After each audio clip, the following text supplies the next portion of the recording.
Hello, wizards, Magnolia community, and our wonderful guest speakers. I am Principal Sirs. Welcome to our annual celebration of science event. 2020 has been an unprecedented year due to the pandemic, but it couldn't stop us. Although we couldn't host an in-person event, we will enjoy a wonderful virtual celebration of science event today. I would like to thank our science department, all of our students, teachers, and staff members who made this event possible. With their projects, our wizards will inspire their peers, and also our amazing guest speakers will help our wizards widen their horizons. Enjoy our celebration of science event, and don't forget to spread the science. Thank you.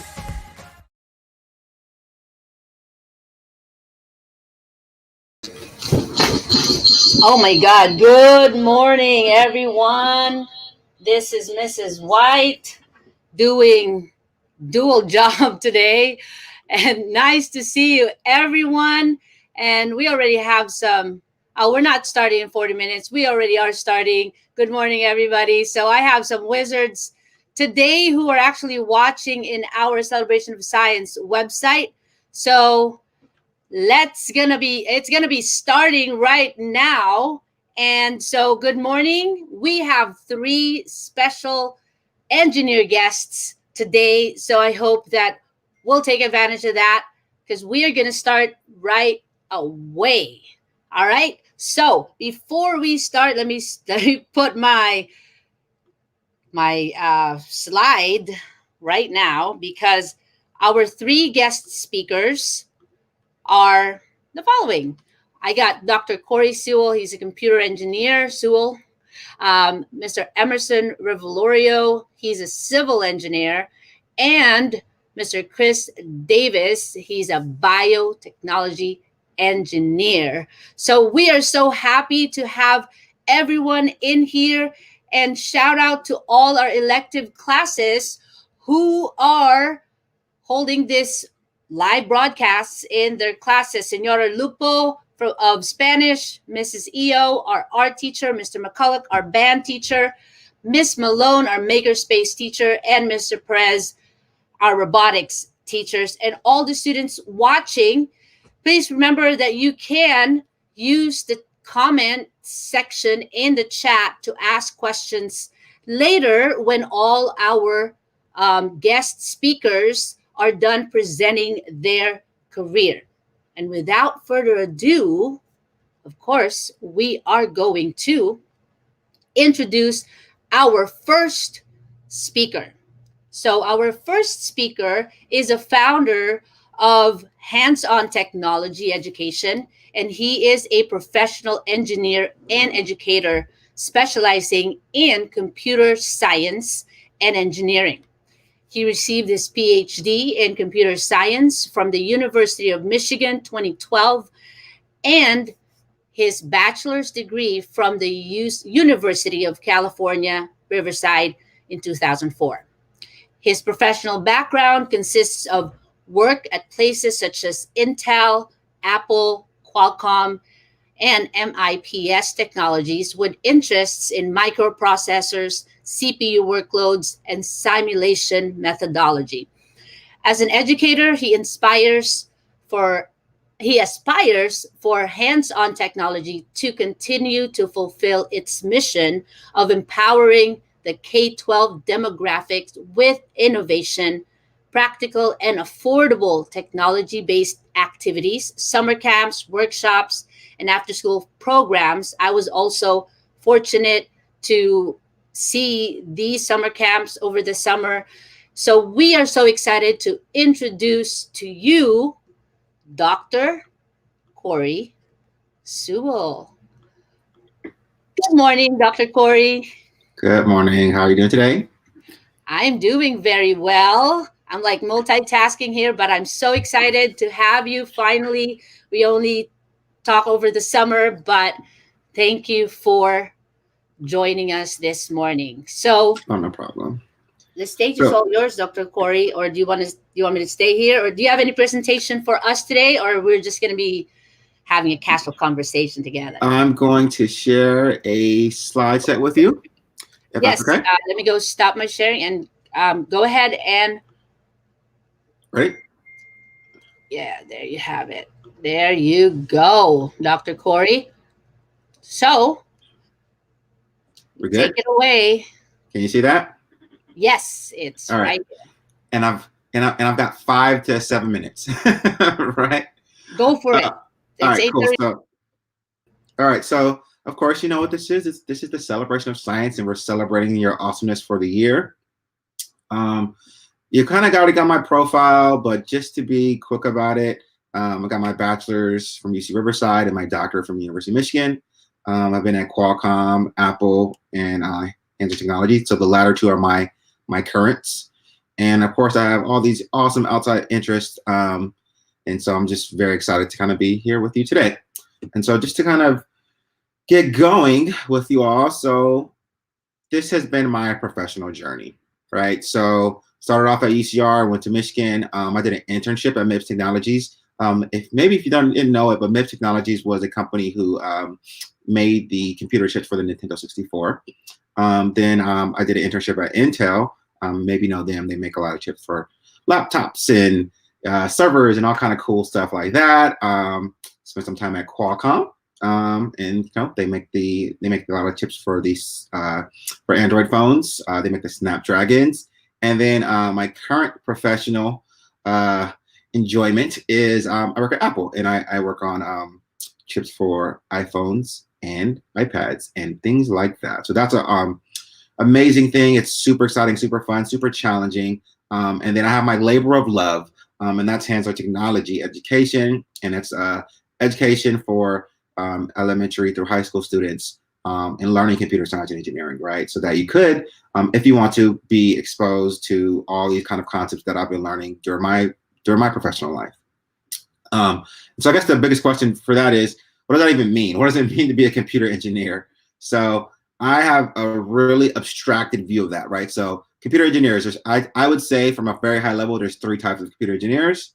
There's software, which is mostly computer scientists. There's hardware, which is electrical engineers. There's hardware software, which is mainly what people mean when they say computer engineers.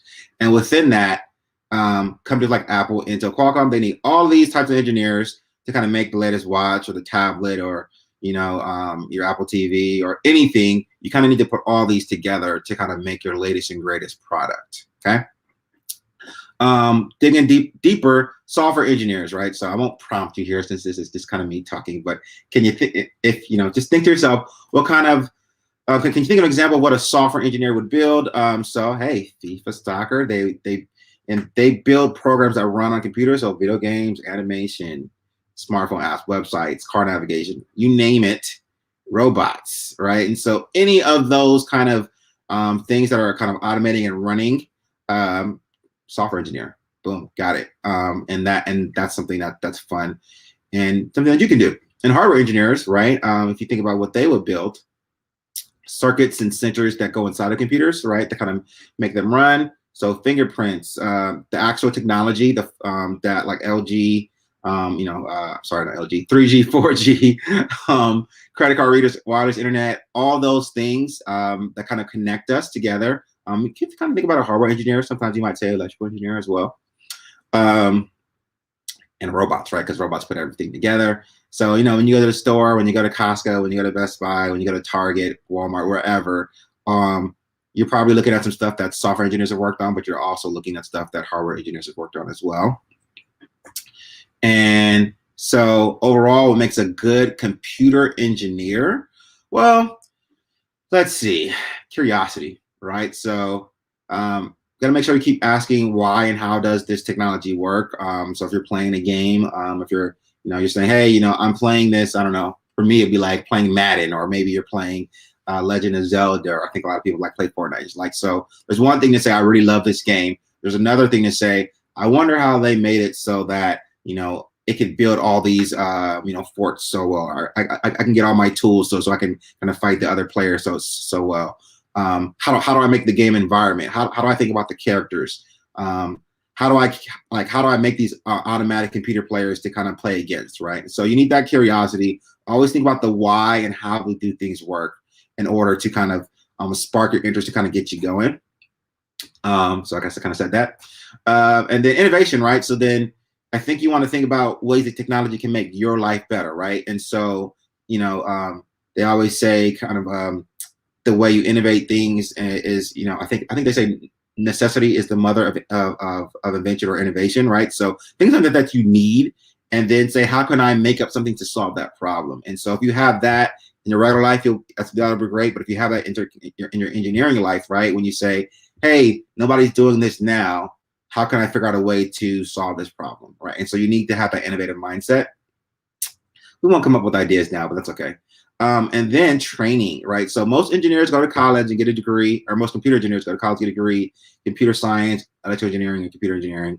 So you got to practice your math and science so that you can make your invention, so that you can be great in this particular field and kind of go and kind of be awesome. There's also other opportunities where you can go to trade school as well, or actually just kind of maybe go to like a computer science boot camp, or a particular boot camp for a particular concept, and that's fine too. So different ways to do it, but I think the most common way is going through college, kind of getting that degree. So I think that was the main things I was supposed to share, and so I want to share some extra stuff with you. So an engineer's daily schedule. So this is just kind of how I feel, right? So 8:30 to 5:30 p.m. Yeah, about right. If you're a late night worker, it's normal for people to come at 10 a.m. and then just leave later, fasting to be comfortable.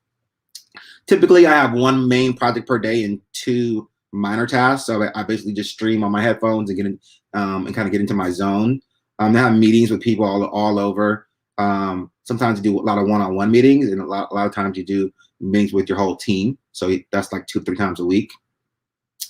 Randomness, I'll admit, ESPN.com, Gmail, WhatsApp, etc. So I just do it way too much, but that's cool because I get the job done. Hit the weights, play basketball at lunch before I hurt my knee, and then stuff like that.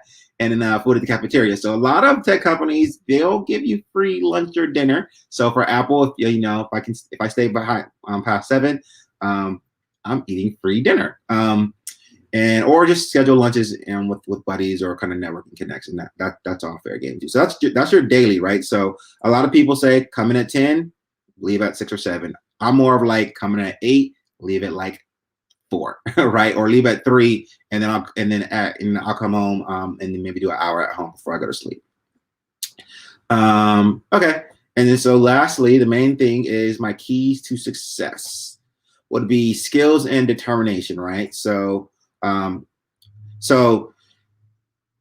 yes, you need to build up your background. You need to get trained, but nothing's gonna override how determined you are to go get that task and to go be that skill set, right? So a great support system. So God, family, friends, coworkers, right? Who you surround yourself with, people that are supporting your task.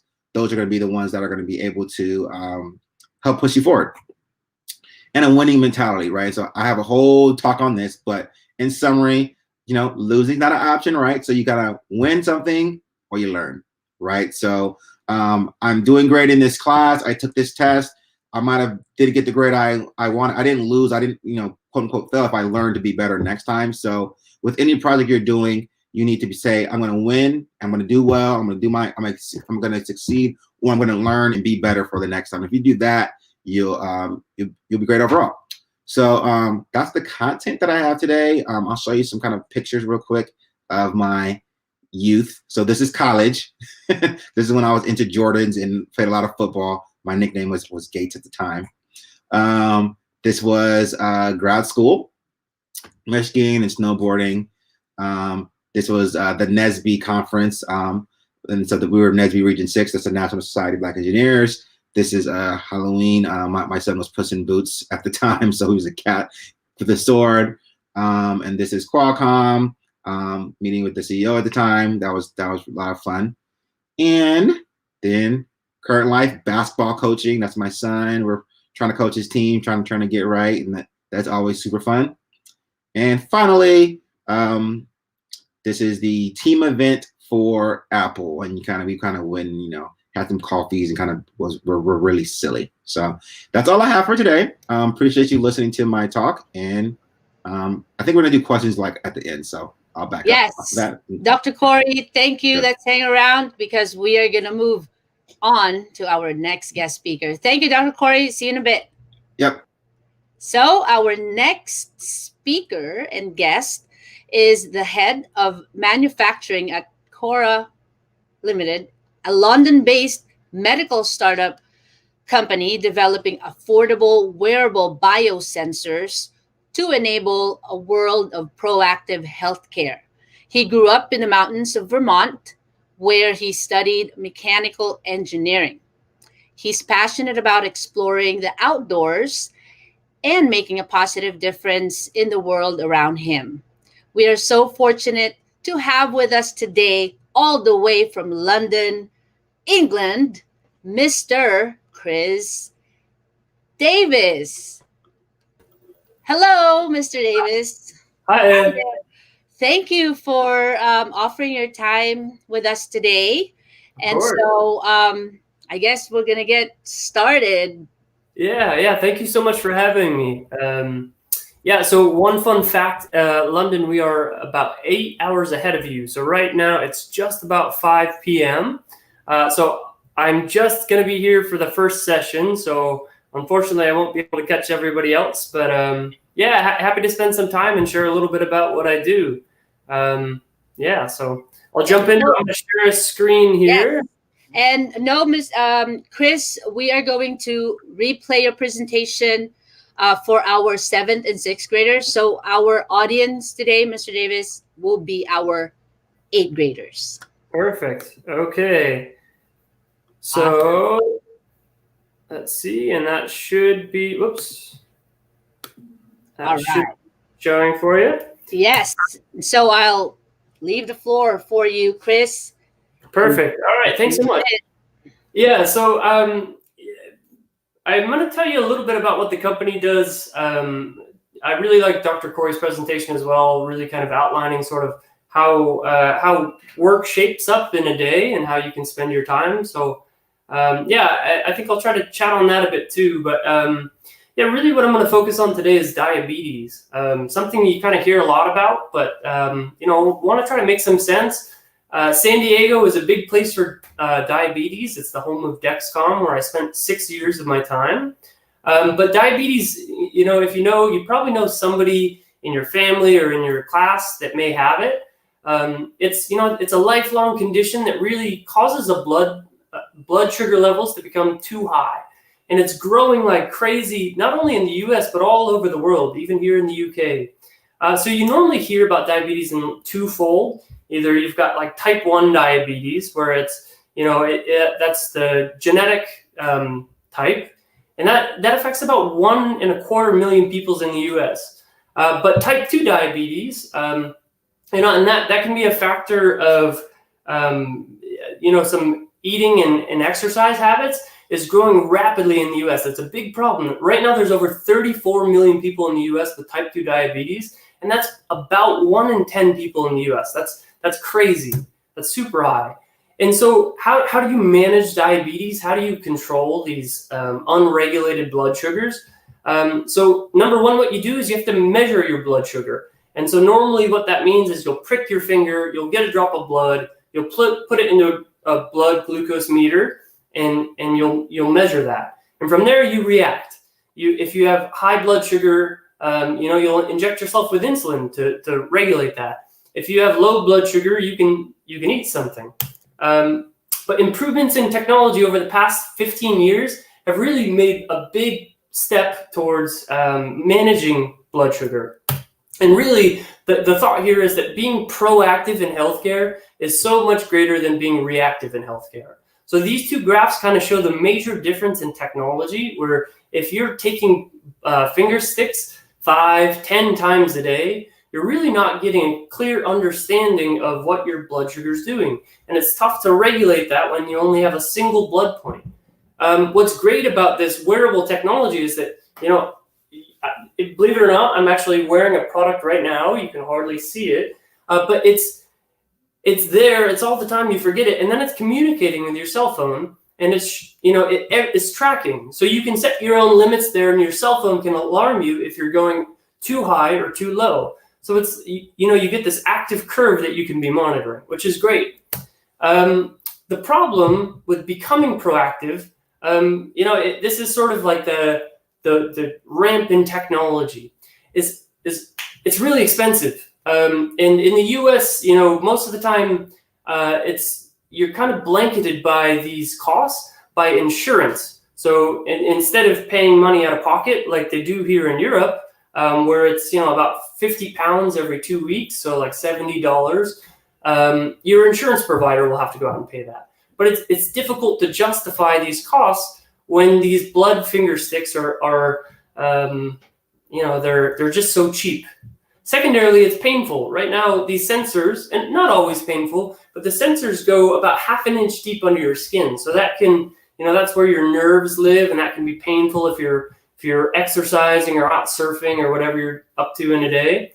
And then, it can be a cumbersome technology as well. This is, all of this is monitoring, and not to mention itself like insulin pumps, which are actively pumping insulin into your body. I mean, those, you might see people with those as well, and they're big pods that you're walking around with. So that's where the company I'm working at really is trying to make our way. And we really believe that this proactive healthcare is the future. We really support, what other companies are doing in this space. But what we want to do is we want to take that next step into technology. So what we're doing is we're developing microsensors that really enable painless and dirt cheap real-time monitoring. So what that means is that we can be 10 times cheaper, so that there's no justification of the cost between out-of-pocket paying between a blood, like if you had the choice of having continuous data versus 10 data points a day or 5 data points a day, and those costs were the same, there'd be no consideration. You would just flock to the more data. So that's really the goal, is to enable people to see how their daily habits are affecting their blood sugar, to be 10 times smaller. So to reduce that pain, that irritation, forget that you have it on. And a lot of times too, diabetes, I had friends with diabetes growing up, and it was, there was this stigma about it that you wanted to keep it private to yourself. I remember in earlier days, teachers were uncomfortable sometimes with students even seeing it. That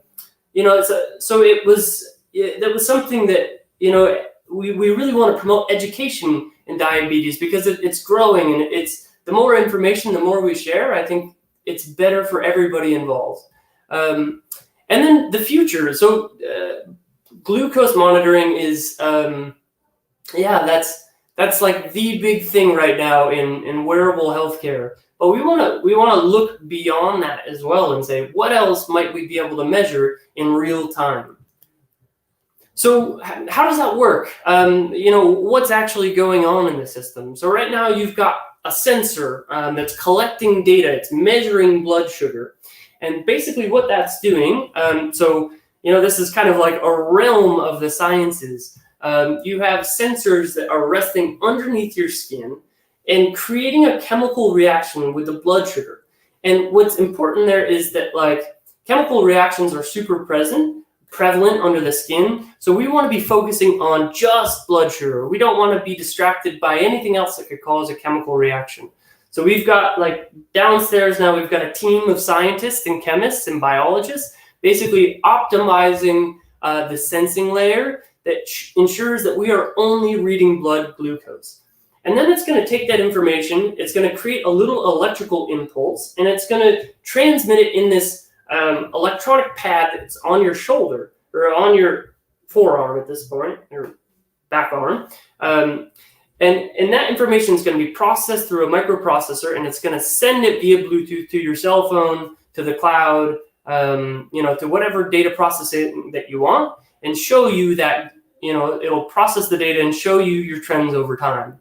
From there, then we can really compress and understand the data and provide feedback of saying, hey, you could have an app saying, hey, it's a good time now to consider taking insulin, and this is how much insulin you may want to consider.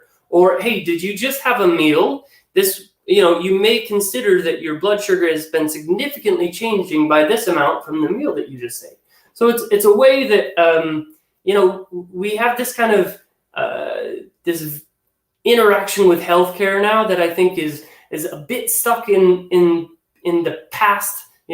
Like technology is expanding so quickly. We're having the ability to do development like I've never experienced. Even in the past 5 years, I've been in this career path for about 10 years now, and it's just blowing me away how fast technology is advancing. And so to go to a doctor when you're having a problem and say, hey, what is this problem? Force a doctor to try to react and understand what's wrong with you seems like a pretty archaic way to approach healthcare. So what we want to do is empower people to start collecting data and understanding. And we don't want to be pushing decisions into the hands of people, but we really want to promote data as a knowledge-based understanding for healthcare in the future. So what does that mean? How do we break down our team?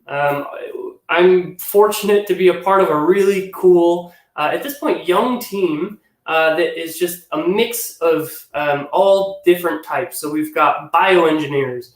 Myself, I'm a mechanical engineer. We've got chemists. We've got biologists, all coming together to design a platform that can sense your blood sugar, make the connections from your sensing to your printed circuit board, change that analog signal to a digital signal, and process and transmit that to your cell phone, where then we have software developers and electrical engineers, human factors people, basically packaging that into useful information for consumers, and then really data scientists and algorithm engineers on the back end to crunch all that. Right now, like you heard, I've recently moved to London, which is a pretty exciting time to be moving internationally in the middle of a pandemic. But I tell you what, this is a beautiful city. If you ever get the chance, I would highly recommend you come visit. And what's beautiful about London is it's really sort of the hub of Europe. You can get all around Europe very easily. So that in itself is great because it attracts people from all over the world. It's a very diverse city. So I grew up in Vermont, but I spent about 10 years in Southern California. We have our head of science is also from the United States. He spent a lot of time up in Northern California. We've got synthetic engineers from Argentina. We've got on the mechanical team English engineers. We've got Portuguese. We've got Italian, French, Indian, Chinese. We've got a very good cultural diversity here at Cora, which is super exciting because it brings a lot of different insights and different ways of thinking. So I'll pause there for a minute because I think that's what I really kind of want to focus on today is that this type of technology is so exciting because it's kind of like the merging of electrical, mechanical, software, chemistry. It's like where everything kind of comes together into one product. And I think that to me is what seems like such a special moment is that you can really sort of, when I was in middle school, I knew I was okay at math. I was good at math. I was good at science, but I never was that person to say, this is full on what I'm going to get into. My career was something that developed in time. And as I took a step towards mechanical engineering, and as I took my first job in, at the time, it was a medical implant that I was working on, you start to experience the world of work and how you can be a valuable asset, how you can be a good worker, and how you can start, focusing on the things that can help you develop in your career. For me, that went into manufacturing engineering. And there's kind of this shift of, to me, you can be the most incredible engineer, but one of the things I see that as a challenge is communication. So, what I strongly recommend is, focus on whatever type of science you are most interested in. I promise you there are cool projects that you can work on in whatever field you find. But focus also on communicating yourself and challenging yourself to just beyond exploring the sciences, explore yourself as a person and what makes you the most effective communicator, what makes you the most easy to chat with. That was something in my mind that made my career 100% easier and more effective, is how to communicate with my peers, how to communicate and focus on making the best possible product. So from here, what's cool is, we're just getting a footprint, or we're setting our foot into glucose monitoring. But what's really great is that we've got this ability now to monitor, and we've got a platform that lets us shift to any other analyte that we want to sense. If that's histamines, if that's hydration metrics, if you want to be evaluating how effective your drug, if your medications are performing, we have the ability in a platform, and that's really what our vision is we want to set up a product that can get us out to the market, that can get us selling product and kind of give us some revenue, so that we can really expand into broader horizons and help push technology as a whole. And so I think that's my goal. And really, I think at the end of the day, the technology is beautiful and interesting, and it's challenging. And every day you can, find challenges to overcome. But it's at the end of the day, it's about people. And so putting data back into people's hands and making their life easier and helping them make better decisions for themselves or their loved ones, that to me is making an impact in society. So that's really sort of what my vision is here and what my focus is. And I guess that's maybe a good place for me to pause. And yeah, I'll stop sharing there. So thank you, Ms. White. Thank you, Chris, for joining us. I know it's like in the future.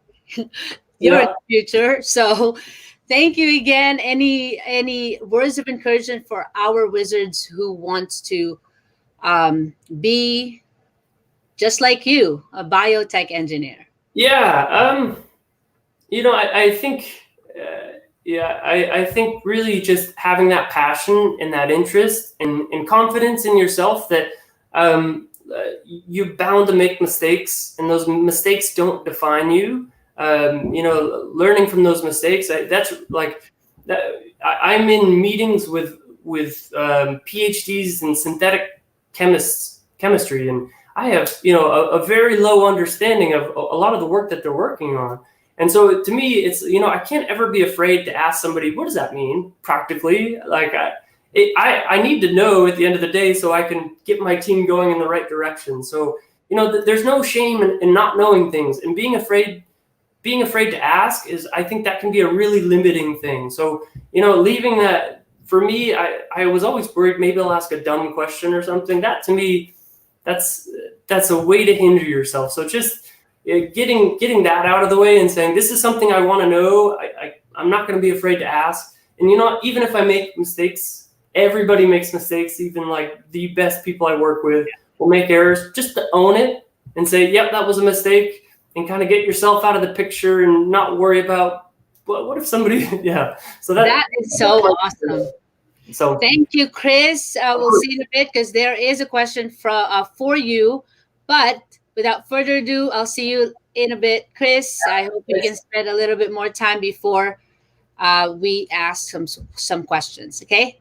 All right. So our last speaker for today, I know we're kind of like over time for our first period class, for our fourth period, but our third speaker is a civil engineer specializing in geotechnical and foundation engineering. He is a good friend of one of our teachers, Miss Wright, and he was born and raised in Los Angeles. He is the son of two Central American immigrants.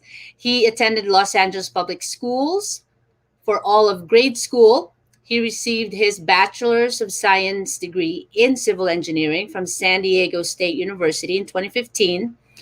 He then received his Master's of Science degree in civil engineer from the University of California, Los Angeles, or UCLA, in 2018. He has over 5 years of experience working on large-scale transportation infrastructure projects in Southern California. He currently works at Earth Mechanics Incorporated. As a geotechnical engineer, he lives, that's his job, and he lives in San Diego. And his hobbies include hiking, cycling, traveling, cooking, and eating. Once again, we are so fortunate to have him here. Please welcome Mr. Emerson Revelrio. Hi, Emerson. Kind of like a long way, isn't it? But here we are. And I will leave the floor to you. We have a presentation. So while we are getting ready, Emerson, Yes. I know that you're a good friend of Miss Wright, right? And once again, thank you for sharing your morning with us. Oh, of course, no worries. I'm happy. So.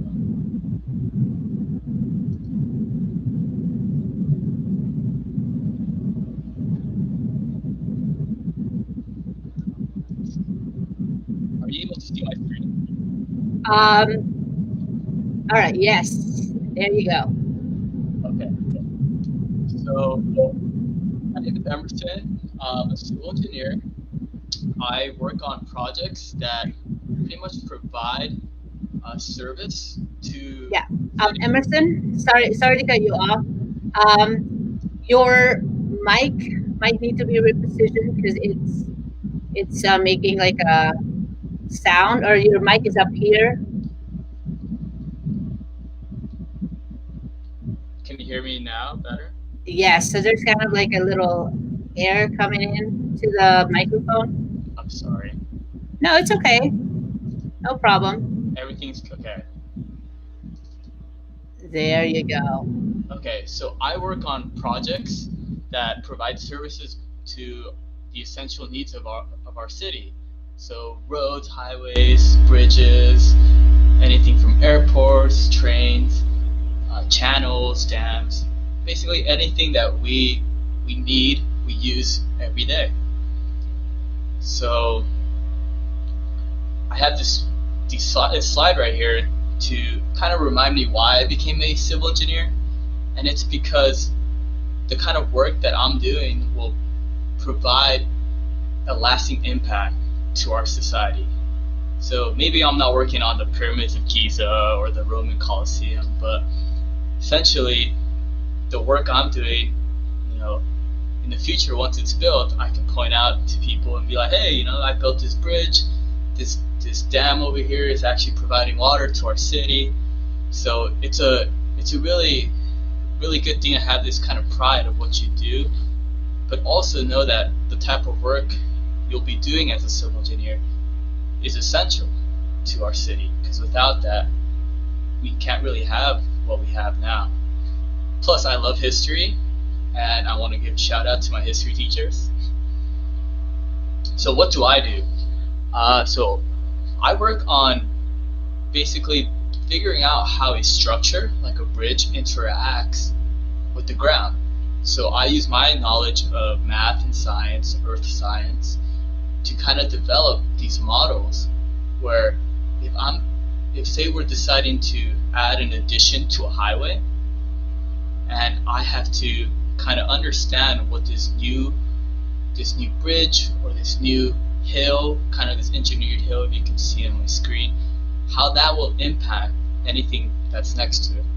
So this is an existing highway with an existing bridge in the middle, and I have to figure out why this new embankment, this new kind of engineered hill, will be working well with what's around it. So that's really important, especially in California, since we have earthquakes, and we can't just build anything and kind of leave it up to air. We actually have to do the analysis and the planning for it to work out well. So I'm not just doing math and science. I actually also have to apply my artistic side, which is developing these type of plans to visualize what's going to be designed and built. So here you have a actual set of blueprints of a proposed bridge, and as you can see, there's a lot going on. There's existing channels, existing train tracks, and I'm basically have to figure out how this new bridge that I'm going to be designing and building is going to affect the surrounding. So that's the cool thing. We're doing more than just science and math. You also have to apply your knowledge of how to draw and how to plan. So I really like my job because not only am I behind my desk drawing, doing calculations, I also get out to go to the field and see how things are built. So over here we're building the foundations of a new bridge. We actually were drilling and we encountered this giant boulder, and that was kind of a big problem because we can't just have this boulder interacting with what we assumed was just straight ground, straight soil. So we had to drill it, pour some concrete, kind of fix that. I also have to go out and do some drilling for wells, so I have to extract water and gases. Here's an action shot of me actually taking soil samples out of the mouth of one of these wells. It's also like 4 in the morning because sometimes construction jobs are done at night. We had a little issue, a little buildup of gas and water, and luckily I was away from this area, but we actually had a little, I say minor explosion. I've done projects in LAX, which you can kind of tell by that alien spaceship structure that's in the back. It's very iconic. We're adding a new terminal there, so we're actually digging out the basement. And as you know, if you're digging a hole, eventually if you get too deep, the sides of the hole get a little unstable. So we have to actually provide supports through temporary walls in order for this basement to be held together. I've done projects in Missouri where we have these existing train tracks on this giant hill that's actually washing away because they have a lot of heavy rain in that area and the water is not properly draining. So we have to go out there, create a new drainage path for this water, and also provide a little more support so that this mountain or hill doesn't settle. So here we are pouring giant rocks into this side of this hill and kind of compacting it so that in the future this train track can go on this hill and not have any problems. I've done projects in Oregon where there's a lot of these existing wooden bridges that are in the middle of nowhere that we have continuing trains on them. And a lot of these bridges have been neglected for a long time. So our job is to replace these bridges. But a lot of the times these bridges are still being used, as you can see from this oncoming train on the left picture. So we have to plan, manage, design, build everything in order for this bridge to be built. We can't just kind of pick up the old one, throw on the new one, kind of like Legos. No, we actually have to figure out how this is going to work. So at this job, we're actually building the new bridge on top of the old bridge while these trains are still going. So that's the fun of it. You're doing all the design, but once you get into the construction, then you have to kind of figure out how you're going to build it. And it's never that easy, especially in cities like Los Angeles and San Diego, where there's already a lot of existing structures, pipes, just things underground that we don't know of. So how did I get here? I went to San Diego State for college, go Aztecs. I went to UCLA for my master's, go Bruins. But on top of just going to school, I was really involved in clubs. So that kind of created my pathway into getting building relationships with professionals outside of school, in school, teachers, because at the end of once you get out of school, you can't just expect to be given a job because you have a degree. It's very important to develop skill sets that are outside of just what you learn in classes, because you're not the only one going to school right now. You're not the only one that got an A in this calculus class or an A in your physics class. You have to develop these skill sets and connections from real life experiences. So when I was in school, I really emphasized being part of professional organizations and creating connections with other professionals, so that once I got out of school, I knew of people that were looking to hire someone, or people knew of me through other friends or co-workers, because that's a really important thing. It's just having a degree isn't the only thing that will get you a job, and especially for students, people like me, that growing up, I didn't really have a family member or a friend that was an engineer or scientist. So no one that was really guiding me or already had a job opportunity for me. So it was kind of up to me to create that career pathway for myself. And that was through networking, being part of organizations. So that kind of leads to my advice. Some of these are kind of corny, but I think they're very important because you kind of learn it once you become an adult. Be a kid as long as you can. Once you become an adult, the responsibilities keep piling up. You don't have any free time. And once you become an adult, you can't go back to being a kid. So enjoy your youth. Going to school sounds like it's a lot of work, but honestly, it's one of the best things you can do. So don't focus all your attention on grades. Grades and school are very important, but that's not the only thing that will get you through life, get you a new job. Getting experience outside of just what you're going to school for is very important.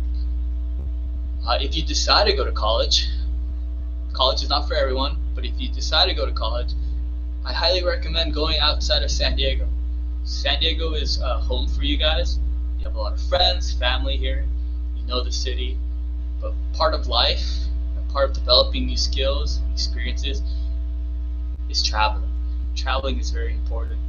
Meeting new people, it will change your life forever.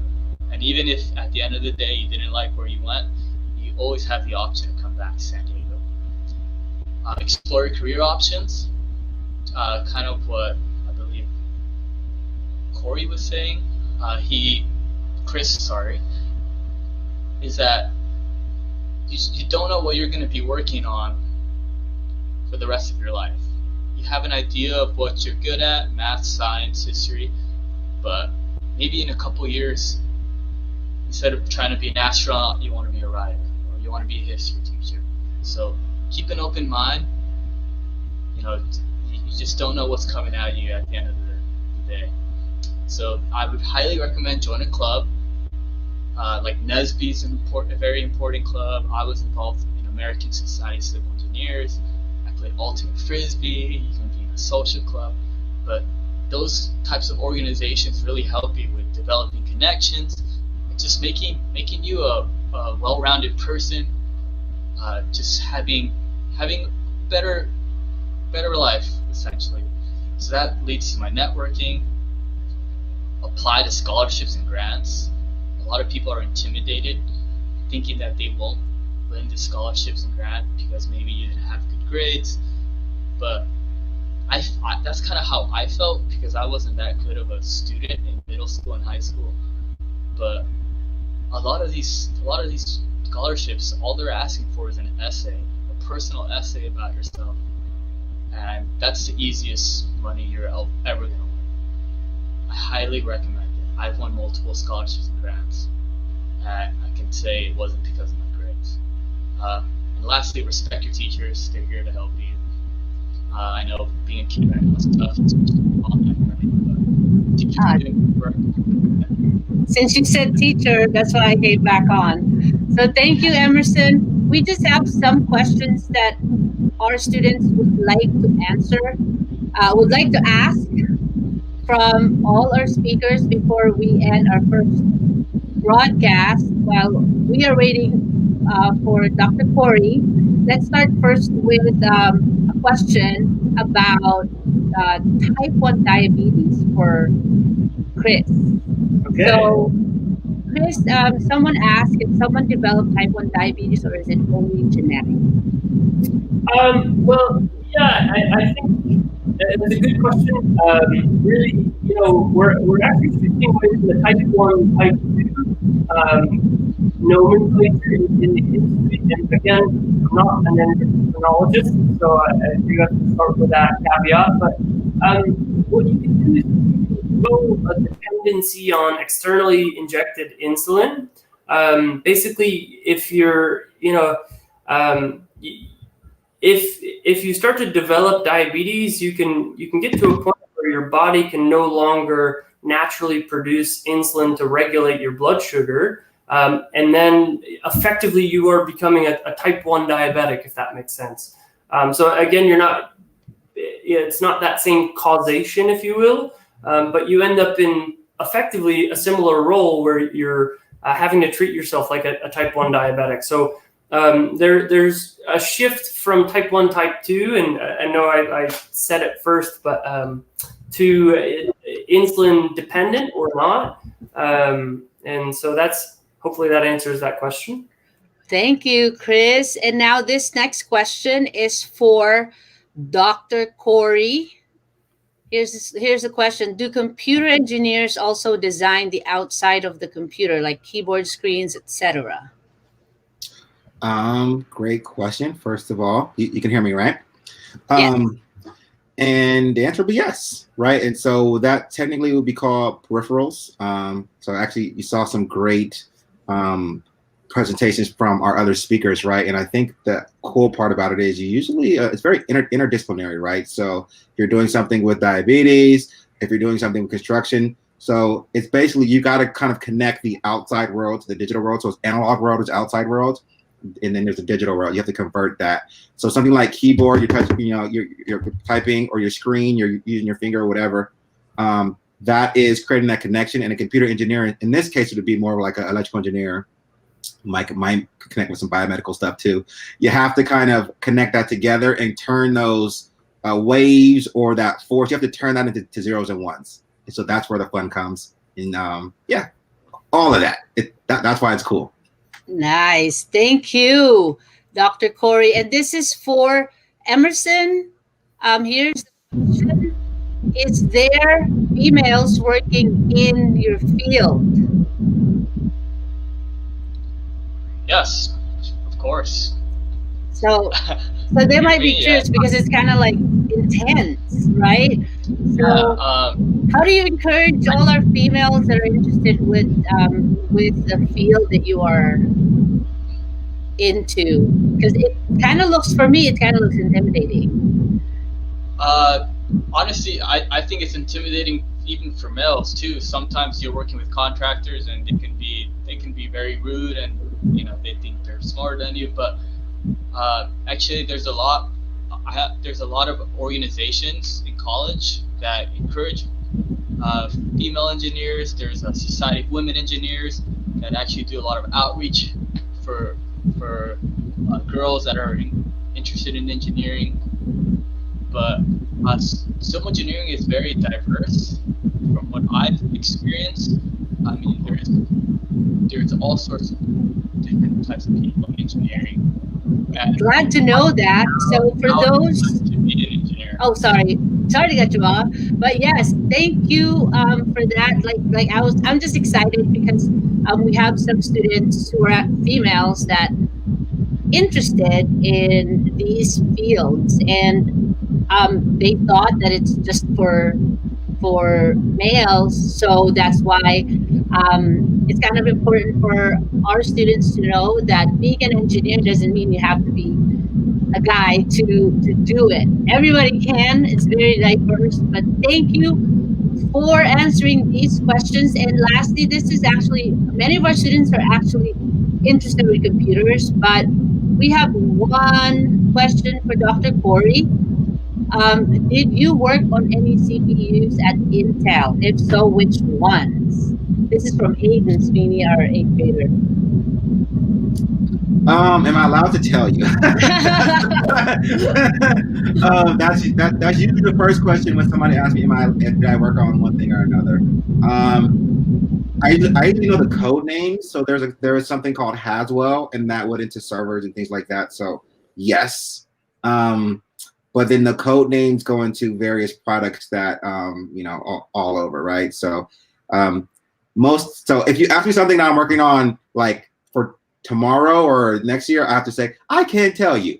But since that was like my internship like 6-7 years ago, then yes, it was Haswell. It went into servers, and a variant of it went into like laptops and stuff. That is awesome. So I guess we're going to see you in 30 minutes for our 7th graders.